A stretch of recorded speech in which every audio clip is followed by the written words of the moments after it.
Welcome back again to Joe Stunner Boxing. A few of us have made videos talking about Oleksandr Usyk and saying that people are perhaps overlooking the fact that he has shipped some punishment. Certainly since he's turned to the heavyweight division, he didn't have many tough fights at cruiserweight, but at heavyweight, of course, you're facing much bigger men. We do live in the era of the giants. And like, I made a video about this, G-Man made a video, Inside the Distance made a video, and a few other people are finally coming around to thinking, hang on a minute, Usyk is a brilliant, what they call a generational talent, and certainly he's dominated fighters. He beat Joshua twice, he beat Fury, but I think some people expect boxers to be superheroes, and they're not. They're human beings, no matter how tough they are, no matter how good they are. And I think that a lot of the time, a lot of this assumption comes from people who've never had a fight, either on the street or like a roll around on the cobbles, or they've never been in a boxing ring, either as an amateur. Most of us, almost all of us, have never been professionals, of course.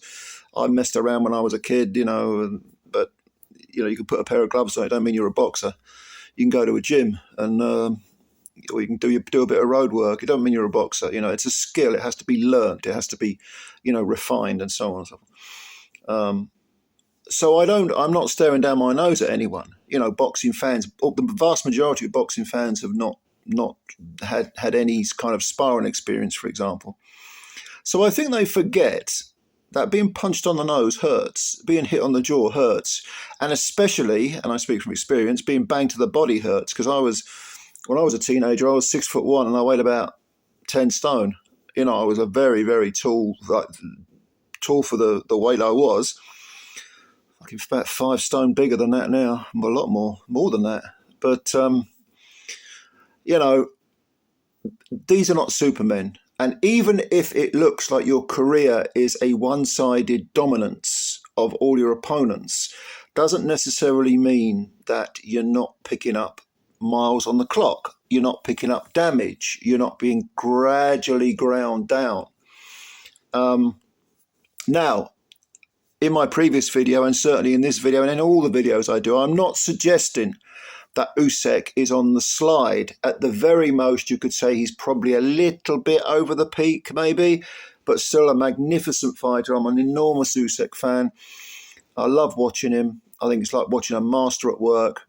And the way he dominates men who are naturally so much bigger, Fury being the latest one, is a sight to behold. But that's not to say he's not picking up damage.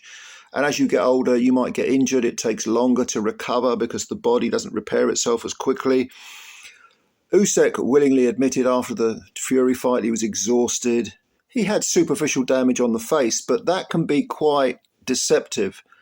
Very often, when there's a close fight, a lot of, again, I don't mean this disparagingly, but casual fans who've never been in rings and had a fight, they'll say, well, look at the state of his face, and look at the other guy's face, and yet they gave it to the bloke with the damaged face. Well, what about the body punches? What about you get hit on the jaw? It's not going to cut you, but you're going to feel it. Yes, it can indicate that you've been in a tough fight, obviously, but most fights are tough.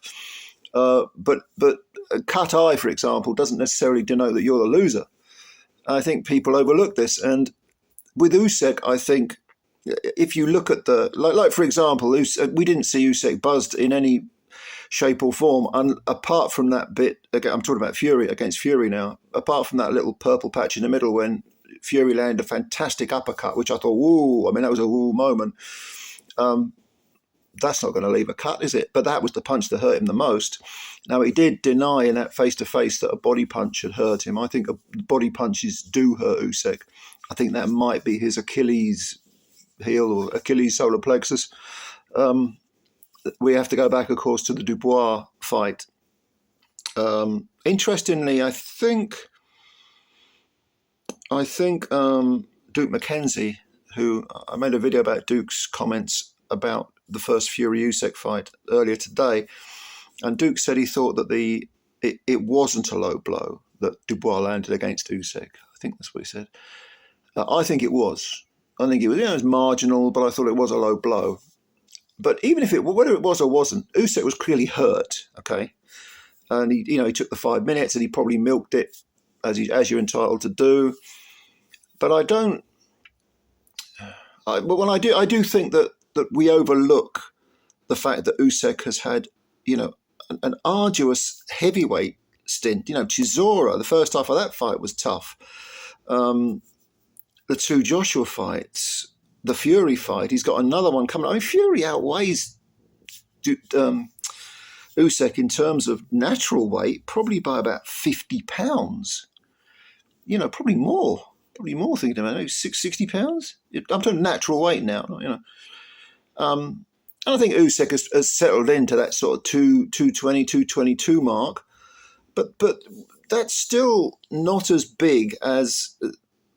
Well, I mean, it's much bigger than previous generations of fighters. It's bigger than Muhammad Ali. It's maybe 2 to 5 pounds bigger than Mike Tyson was. It's not a small man, but when you fight in people the size of Joshua and Fury and Chisora, who are outweighing you by a couple of stone or 4 stone or 5 stone or whatever it is with Fury, yes, you can be the most skillful guy in the world, but you're going to take punishment. You're going to ship some punishment.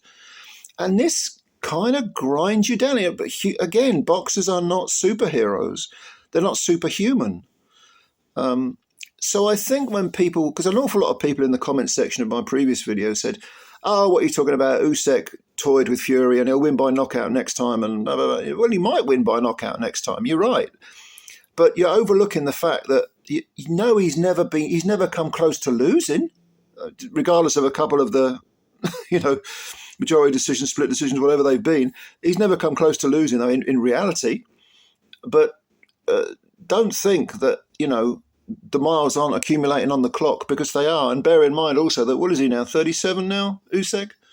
Okay, it's not ancient for a heavyweight, but, and he's done it all on the road as well. Now, Usyk is immensely, mentally strong. I mean, probably the most mentally strong, certainly one of the top 2 or 3 mentally strong boxers in the world. And that's saying something, because to be a world-class boxer, you've got to be mentally tough, really tough. And Usyk's won everything on the road, everything. It's an absolutely astonishing resume he's got.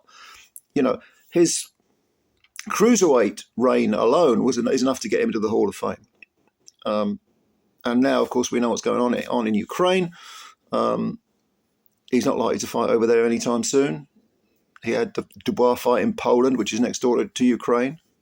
But ultimately, there will come a time when there is that tipping point and Usyk begins to slow down. And when you are someone who bases your success on your skills, on you being razor sharp, on, yes, obviously there's the innate toughness, no denying it. But in order to beat these much bigger men, you've got to be on point. Technically, you've got to have the right tactics and everything. There's going to come a point when Usyk can't be as good as he once was. And that is because, again, he's not a superhuman person. No fighter is. They're mortals. They're just extremely good at what they do. And that's why the rest of us are in awe of them. I'm certainly in awe of someone like Usyk. His skills are unbelievable. And Fury. I mean, what Fury's done is incredible as well. I don't particularly like the guy. I don't imagine that he's not the type of guy I would want to hang with if his out-of-the-ring antics and comments are to be believed. But in the ring, another very, very strong individual. So we'll see what's going to happen. But, for this reason alone, the reason that I'm talking about, regarding Usyk and possibly slowing up a little bit, don't write Fury off. Don't write him off, because I think you do that at your peril, to be honest with you. But, and I'll say this now, this is not a prediction, I still regard Oleksandr Usyk as the red-hot favourite in the rematch. The red-hot favourite. But we'll see. We'll see. So if you've got any comments, as always, leave them below. Please subscribe to the channel if you're new. Hit the like button if you like the video. because it costs you nothing. It takes a second and you're helping the channel out a great deal, and it's much appreciated. All right, ladies and gentlemen, I will catch you all later, and bye for now.